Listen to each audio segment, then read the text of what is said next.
Kubukeka sengathi uBesta uyahluleka nokusebenzisana nommeli oyedwa. Abameli bakhe uAdvocate Jeremiah Phela kanye noThirileto Ndo bashenxile kuleli cala. Labameli bobabili abasidalulanga isizathu sokulaxaza uBesta.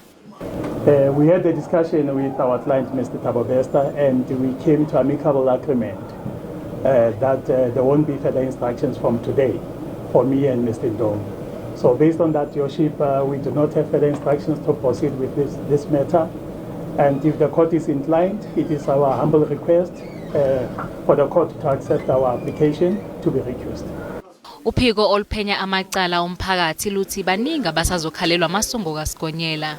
Like we said in the previous appearances, there is an investigative process underway, and once there is investigations underway, we cannot rule out the possibility of more people being arrested or any charges or more charges being added against any of the accused.